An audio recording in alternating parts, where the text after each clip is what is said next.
jibbiinsi isiin dhalaa oromooti qabdu saido yaman maaliif deebi'ee yoo kan jettan taate akkuma dura waliin haasa'anii waliin dubbatanii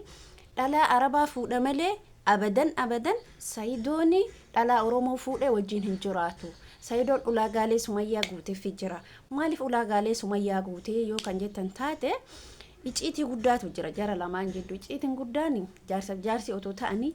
jaalala guddaa hangana hin jedhamne Sumayyaaf qaba. Sumayyaan immoo maaliif dhalaa oromoo jibbiti? Dhalaa arabaa afaan arabaa haasa'anii waliigaltee guddaa qaban. Dhalaa oromoo afaan oromoo hin beekanii na hamachuu danda'anii na arrabsuu danda'anii jibbiinsi isiin ummata oromooti qabdu wallahi zaahira kun jechuudha. Jibbiinsi isiin ummata oromooti qabdu zaahira ifaan ifatti amma bilisa ifa ta'ee jira jechuudha walumaa galatti. Sirriitti jibbiti jechuudha oromummaatti yaada isatti dabalamtee fi malee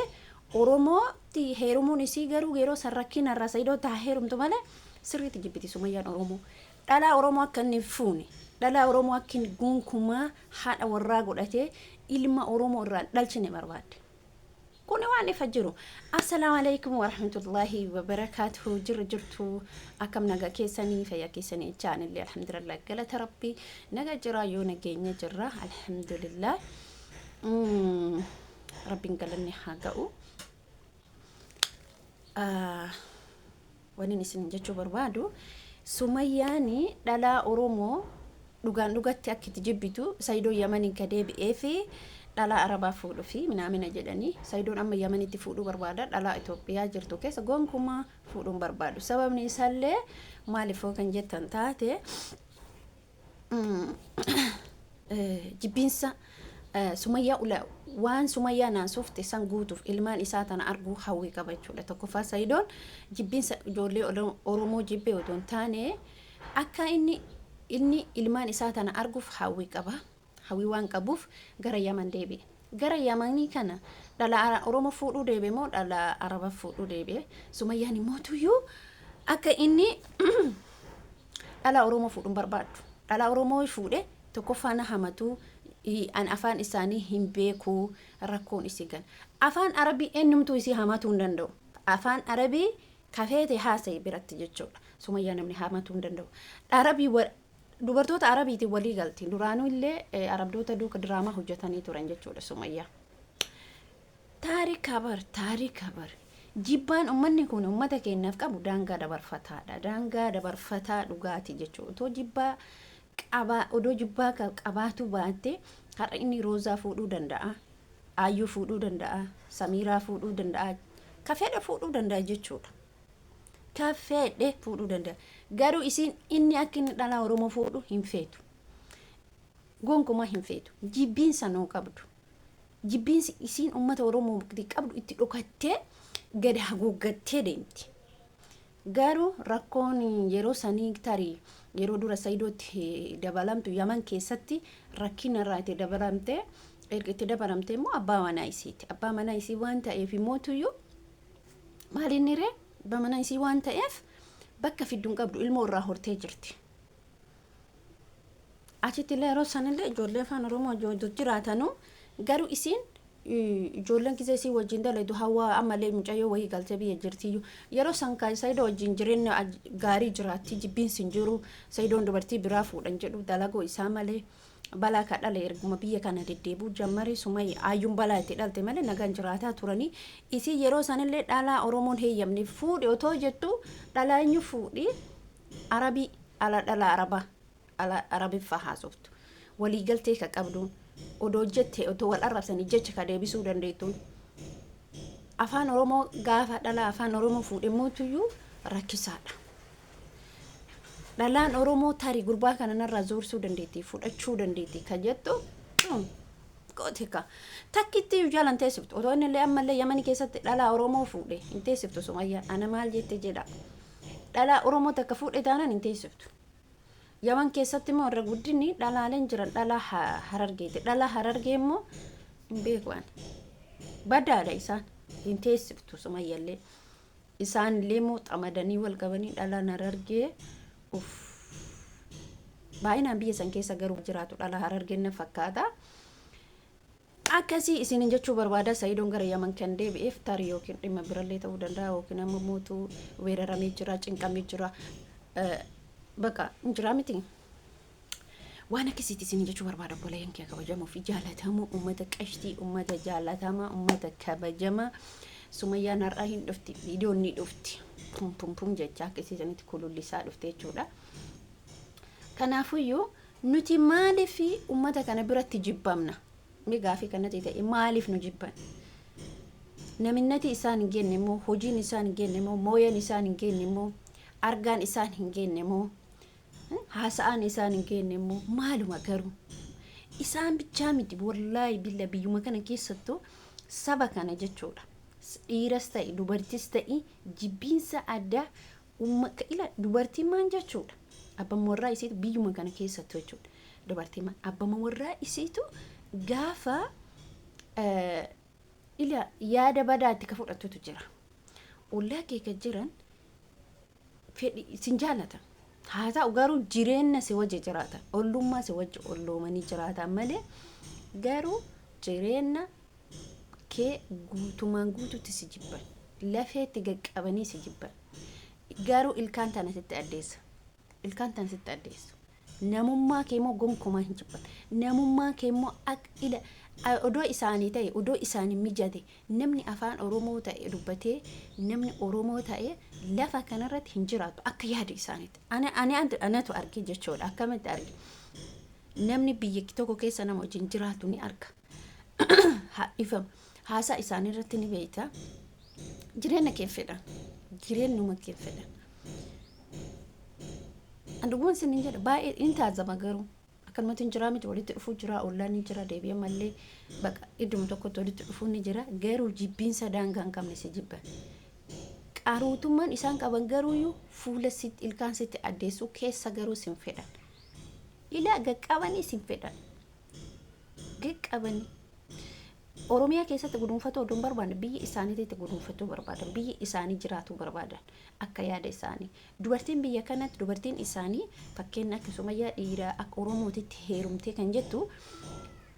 qabeenya isii kana biyya isiitti hawalatti biyya isii san guddisu dhugaan isiniin jedha ani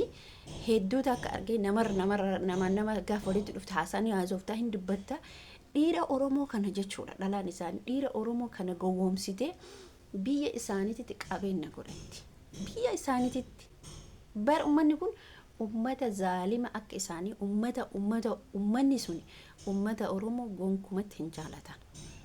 jireenyi garuu walitti si fida dogongorri yeroo duraa abbaa warrummaa faadha warrummaa walitti dhufe amma garuu jibbiinsa adda duraa wayyaayyuu na fakkaata akka ani beekutti duraa wayya amma naannoo keenyattu duraaniif ammi garaagarummaa qaba duraan nuti akka naannoo keenyatti duraan saba isaanii naannoon tokko guutumaan guututti jechuun hin jiraa miti isaan bichaadha ummata isaan qofa garuu dhugaa isiniin jedha yeroo san hin jiru wal qoodumsi hin jiru kana hin jiru sun hin jiru jireenya bareedaa hojii jiraatan garuu ummanni sun amma daangaa dabarfatee hamaa ta'e maaltu dhufere oromummaan tun calaqqeessu isaan tutti dhagame maa ummanni Oromoo kun bakka beekumtiin isaanii oromummaan kun bar amma guddachaa dhufe durirra jechuudha aadaan keenya amma guddachaa dhufe jechuudha aadammaan keenya of beeksisanii jechuun sadarkaa abiyyi aangoo namni abiyyi yaada jibba malee sadarkaa abiyyi aangoo uffatte oromummaan duris odoo cunqurfamaa jiru amma ifaan bilisa ta'e jechuudha Finfinnee keessatti afaan Oromoo duraan hin dubbatamu amma dubbatamaa jira garuu namni abiyyiin jibba malee abiyyi dhibbumaan dhibbatti anama nan jaalladha dhugaan isiniin jedha waa'ee siyaasaa odoon taane namummaa isaa hojiin inni dalagaa jiru amma biyya keessatti maal jedhanii miti garuu dhuguma isiniin jedha nama jechuun nama isa jechuudha guddinni keenya amma mul'atame oromummaan keenya waa'ee oromummaa beekuun mee warroonni duraanii fi amma garaagarummaa qabnu laala amma sirriitti oromummaan keenya bakka babal'atee jira magaalaa feeti seentee afaan Oromoo dubbattee bitatta malee afaan Amaariffaa dubbattee bitatta afaan Oromoo beektan dirqama gootee afaan Oromootiin bitatta dirqama afaan Amaariffaa caccabsuun qabdu dirqama ati afaan yoo namni suni yoo afaan Oromoo hin beek amma biyya kana keessatti isaan afaan Oromoo barachaa jiran magaalaan caccabsanii sitti magaalaa keessatti caccabsanii isinitti himu malee caccabsanii isinitti himu malee afaan isaanii kana beenu jedhanii callisan gurgurachuun amma magaalotiin hundinuu afaan oromoo sirriitti baratanii jira. Saba kana ta'anii maaliif jireenyi isaanii amma kenna ta'aa jira. Haanu jibbanis haanu jaalatanis oromiyaa keessa jiraatan bakka dhaqan hin qaban. So kanaaf maaliif kaafne isinitti fakkaate? Kanaaf dhimma waa'ee Sumayyaa kakaafne fi Sumayyaan saidoo yeroo hundumaa dhalaa oromoo odoo inni dhalaa amaaraa takka fuudhihu akka maaliif cheek godhuu dide kana maaliif laaluu dide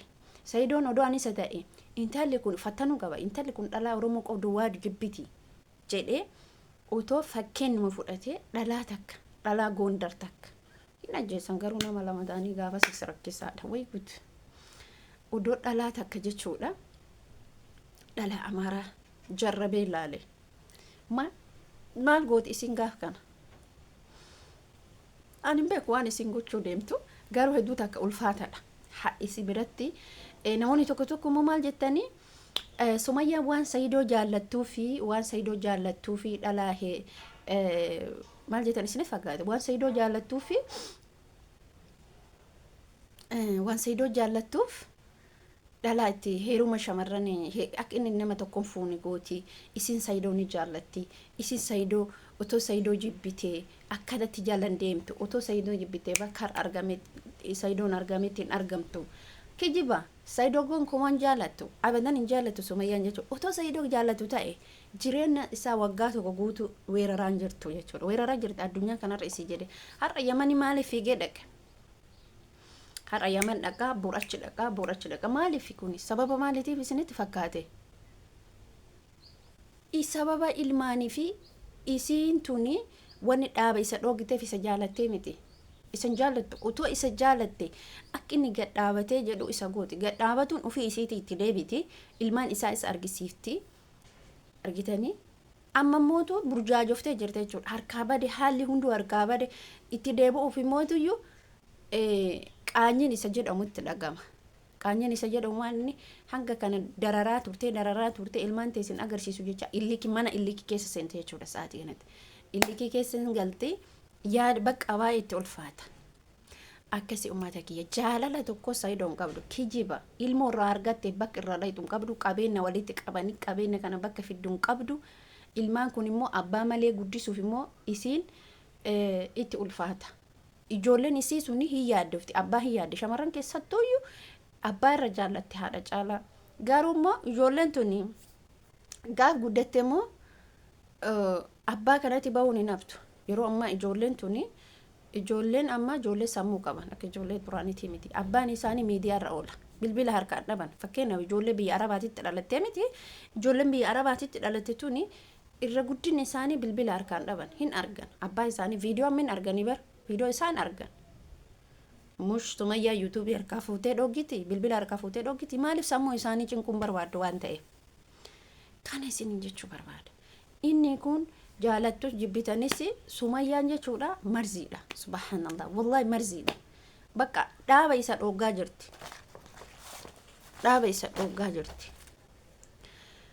ala kulli haal hundumaafuu rabbiin halaafisu waan jabaate kulli rabbiin nu halaafisu waa hunda kan ulaafisu rabbii kenna namatti illee irraa diminaamina kan jedhan san illee baay'ee likuuftee jirti irraa gaminaamina siiri goote minaamina kan jedhan san illee saidootti baay'ee likuuftee jirti raawusaatti illee baay'ee likuuftee jirti rabbiin halaafisu jennaanii nuti wanni goonu qabnu du'aayime goona fi isillee rabbi isii haa qajeelchu isii keessattuu Sumayyaa rabbiin isii haa qajeelchu ilmaan saidoo rabbiin saidoo walitti haa deebisu maaliif dhugaa abbaan ilmarraa fagaachuun baay'ee ulfaataadha seenan isiin goote garuu an wallahi lazim yeroo gurbaa kana isiin akkana gootu akka gizee haa caaluun daa'ima isaatirraa gizee du'e yaadattanii Sumayyaa nama daa'ima xiqqishuu tana saidoon agarsiisne bar baay'ee miite jechuudha abbaan ilmoo ni jaalata ilmoo isaa odoo jiru arguu dhabuun hedduu ulfaataadha seerriyyuu jechuudha si heeyyama seera irratti gaafa dhiyaate fakkeenyaaf saidoon odoo kassasu barbaadeen kassasa garuu seera irratti gaafa dhiyaate abbaan ilmoo isaa dirqama arguu qaba wacii inni danda'uu qaba akka seeratitti saidoo wacii ijoollee tana hamma gurguddanitti hamma of danda'etti haga waggaa 18tti isa itti gaafatamaaf gaa 18 booda isaanuuf danda'an jedhama akka seeraan fakkaata kuni. Kanuma viidiyoo keessanitti dheeressee hama viidiyoo biraatiin walitti deebinetu baay'ee sin jaaladha baay'ee sin kabajaa.